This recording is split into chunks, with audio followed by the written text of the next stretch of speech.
Tuongere tubashimire abakunzi ba Vyacu TV na mwebwe musanzwe kurikira ibiganiro cya kuri televiziyo yacu. Uyu munsi tugiye kugaruka ku makuru agenda avugwa ku rugamba ndetse n'andi makuru agenda avugwa mu ntambara Uburusiya bwatanguje muri Ukraine mu ciswe Operation Speciale. Uyu munsi rero tugiye kurabira cyane ku vyerekeye urugamba rwo muri Bakhmut, aho ubu igihugu cy'Uburusiya kivuga yuko cyamaze kuzingira umuji wa Bakhmut. Umuji usanzwe uhereye muri Donetsk, ni umuji w'ingenzi cyane kuko usanzwe ari ville strategique muri no rugamba. Turaza kandi kurabira hamwe kungene amakuru avugwa ku munyamabanga mukuru wa OTAN ari we Jens Stoltenberg yemeza yuko Ukraine ishobora kuba umunyamuryango ahoraho muri uno muryango wa OTAN, ariko hari ibisabwa. Ivyo bisabwa navyo ni ivyahe? Turaza kugaruka kandi ku makuru ya Dmitry Peskov asanzwe umuvugizi wa Kremlin, aho yemeza yuko Uburusiya butagiye kuja namba kongera kugira amasezerano yiswe New Start ajanye no kugabanya ibigwanisho ndetse no kureka guhanahana ibigwanisho cyane mu bindi bihugu. Turaza kugaruka kandi ku kiganiro Dmitry Peskov nyene yavuze ku vyerekeye ibiganiro vy'amahoro hagati y'Uburusiya na Ukraine, ariko kandi ntituraza kugaruka ku bufasha butandukanye aho igihugu ca Leta Zunze Ubumwe za Amerika biciye ku munyabigega waco Janet Yellen yemereye Uburusiya yemereye Ukraine. Reka rero dutangure, tubasabe mugire subscribe mwe mutarabikora kugira ngo ibiganiro bitandukanye muzozemera bironkera ku gihe. Inyuma yuko Uburusiya bufashe hafi 100% bya Luhansk, ubu iki gihugu gihanze amaso Donetsk, aho atari hato kimaze kuhafata. Gusa ahandi haracibazwa ati ninde azohagenzura. Aho hantu naho ni mu muji wa Bakhmut. Kugeza ubu urugamba rukomeye cyane. Amakuru ava ku rugamba dukesha ibiganiro bitandukanye harimo Kiev Post, Al Jazeera, Reuters ndetse na RT yemeza yuko kuri ubu urugamba rudasanzwe. Bakhmut, ibitero by'Uburusiya bikomeje kuba umurengera, aho Sergei Shervatsky, umuvugizi w'ibikorwa vya gisirikare vya Ukraine, yemeza ko urugamba aho rugeze rugoye cyane ndetse n'abakomando bakora buri kimwe cyose kugira ngo babashe kugwanya umwasi. Aho ni ku ruhande rwa Ukraine. Ubu yemeza yuko ibitero vyaje bizanana mu buraruko ndetse no mu manuko kugira ngo babashe kugota abasirikare basanzwe bari mu muji wa Ukraine. Denis Puchilin arongoye intara yiyonkoye kuri Ukraine, we yemeza ko imiji yose ija imabarabara yose aja mu muji wa Bakhmut ubu asigaye agenzurwa n'igisirikare c'Uburusiya. Colonel General Alexander Sirivsky we asanzwe arongoye ibikorwa vya gisirikare vya Ukraine na cyane vyo hasi, we yemeza yuko muri Bakhmut aho bigeze ibintu bigoye kwibaza cyane kuko urugamba rusa n'ururenze. Yavuze mu amajambo ati ibiri muri Bakhmut bigoye kwibaza, ntivyoroshe na gato. Nubwo abapfa barenze, hari abakomando bitoje cyane canke bimenyereje cyane umutwe wa Wagner bariko bagerageza kuduca mu ryahumye, ndetse ubu binjiye mu muji. Ibi yabiyagiye ikinyamakuru Reuters kuyu wa kabiri genekerezo rya 28 z'ukwezi kwa kabiri umwaka wa 2023. Volodymyr Zelensky rero nawe yemeje mu kiganiro yakoze ku munsi wa mbere asanzwe akoresha biciye kuri televiziyo ndetse n'amaradiyo atandukanye yo muri Ukraine yuko urugamba rwa Bakhmut ari urugamba namba rutoroshe. Ati ni urugamba rw'injana muntu. Yongera ashimira abasirikare bose ba Ukraine bamaze amezi arenga 6 bakubitwa amabombe n'igisirikare cy'Uburusiya yuko ari intwari. Ati Ban Ki-moon rero ni umuji udasanzwe kuko kugenzura uno muji usanzwe ari umuji hakorerwamwo inganda cyangwa hasanzwe harimo amahinguriro, kuwufata bizoca byoroha cyane kwinjira no kugenzura umuji wa Vuhledar hamwe na Kramatorsk, tutibagiye na Marinka. Umushikiranganji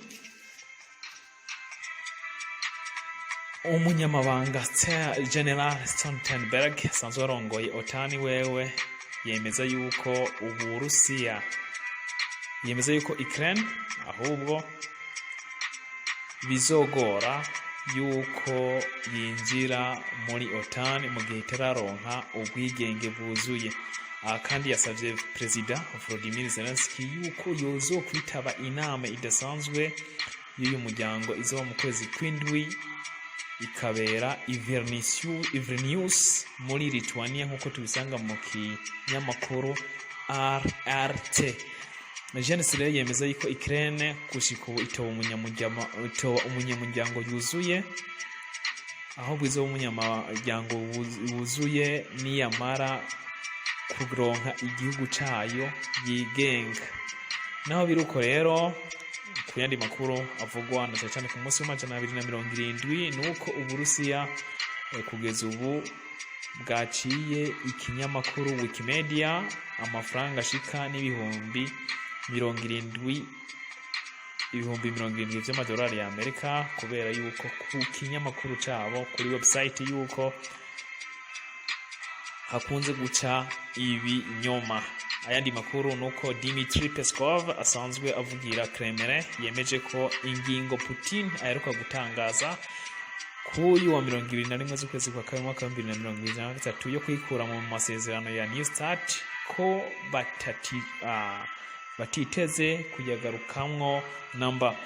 Yongeye yemeza yuko Uburusiya butiteze kuja mu biganiro mu gihe hatubahirizwa ingingo bwafashe yuko intara zine abanyagihugu bemeje ko ari iz'Uburusiya. Yagize ati hari ukuri kuhari, niba dukwiye kuja mu biganiro no kwemera yuko ubuce bushasha bwacu constitution canke inama canke constitution ya Federation y'Uburusiya irahari kandi nta gishobora kuyikuraho. Ubu Burusiya ntituzokwemera kwemeza ibi bintu vyemejwe n'ibwirizwa shingiro, uko n'ukuri kuhari yuko tuja mu biganiro mu gihe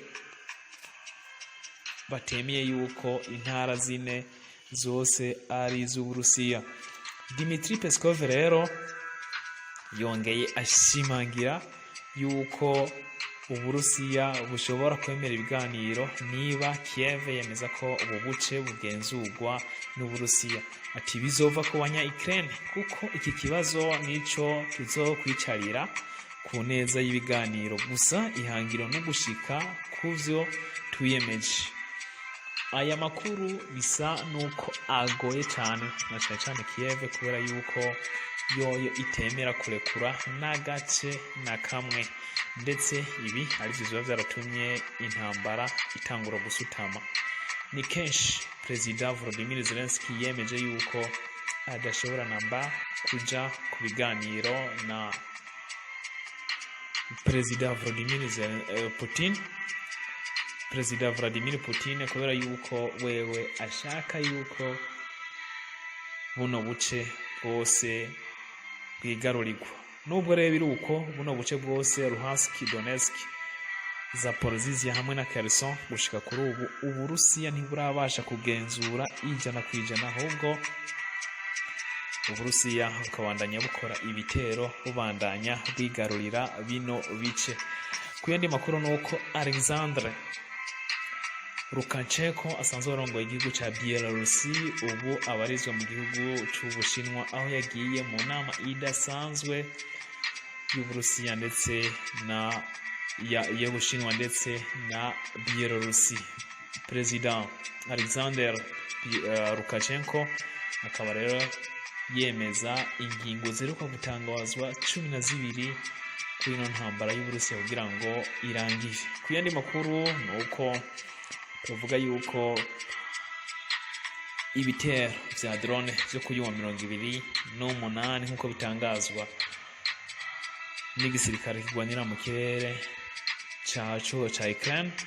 Bavuga yuko bashoboye kubishyira hasi, bakaba bino bitero vyakoreshejwe na drone za Shahed zisanzwe zikorerwa mu gihugu c'ubu ca Iran. Kuyandi makuru nk'uko twabitangaje mu tugitangura, inyuma y'indwi Perezida Joe Biden agendeye Ukraine, umunyabigega wa Leta Zunze Ubumwe za Amerika ariwe Janet Yellen nawe yagendeye kuri wa kabiri igenekerezo rya 28 z'ukwezi kwa kabiri umwaka wa 2023 igihugu ca Ukraine, aho yemeye ubufasha kuri Ukraine ndetse no guha akato Uburusiya.